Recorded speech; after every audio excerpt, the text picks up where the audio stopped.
Hey, what's up? John Sonmez from SimpleProgrammer.com.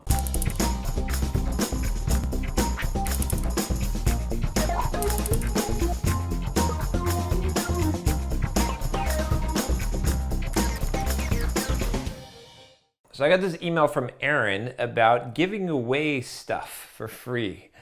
He says, my company has a software as a service subscription service, and the distribution is done through our network of partners who sell to end users.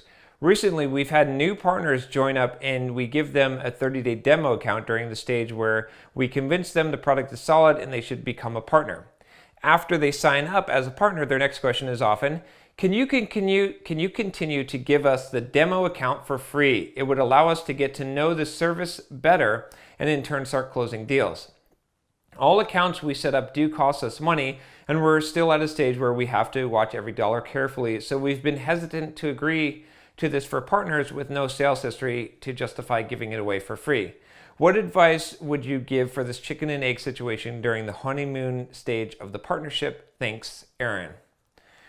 So Aaron, this is there's a lot of ways that you could play this.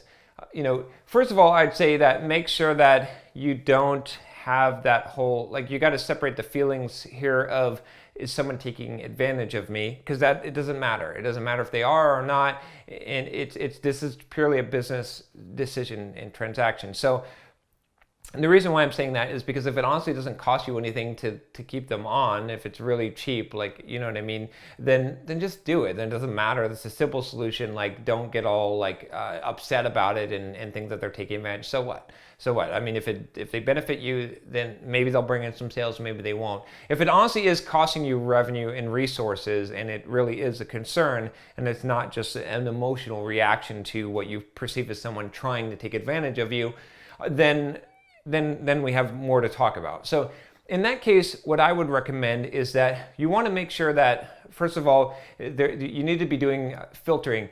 In sales, we call this qualifying the lead, right? So before you don't just accept anyone in as a partner, qualify them, make sure that you have some kind of criteria, look at your most successful partners and say what kind of criteria do they have, and how can I qualify new leads coming in so that either they meet this criteria or I get rid of them, because you don't want to waste time and effort and resources with people, with leads that are probably never going to amount to anything. So that's the first step, is I would say, is that you can pre-qualify the leads.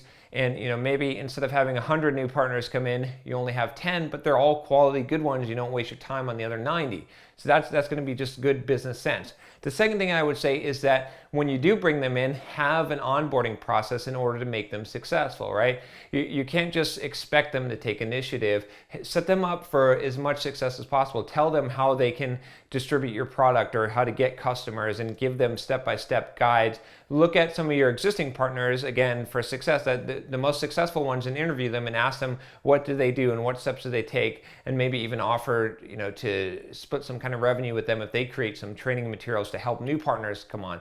That's going to help you in your business overall. You want to have these good processes in place. The more standard operating procedures, processes that you have in place that work, the better off you're going to be, and the more consistent of a result that you're going to get. So again, just to summarize, make sure that it's not an emotional decision, that that doesn't factor in there. And if it doesn't cost you anything, then just do it. It doesn't matter. Still get that process in place, because that's going to help you. But I wouldn't worry about. I wouldn't cut them out. I would still try and at least the existing partners, but I would try and filter better from the beginning, and then work it along the pipe. Try to figure out what is being successful and try to get more people that match that criteria. It's gonna make the field smaller, but that's what's going to happen anyway. Is that, if you have a big wide mouth on your funnel and you get 1,000 people, but only like 10 of them are actually going to do anything, it would be better to just have taken in like 50 people that maybe meet that criteria. It's an illusion if you feel like you're getting a lot of leads, but those leads aren't doing anything, right? So anyway, hopefully that helps you. If you've got a question for me, email me at john@simpleprogrammer.com, and if you like this channel, subscribe. Take care.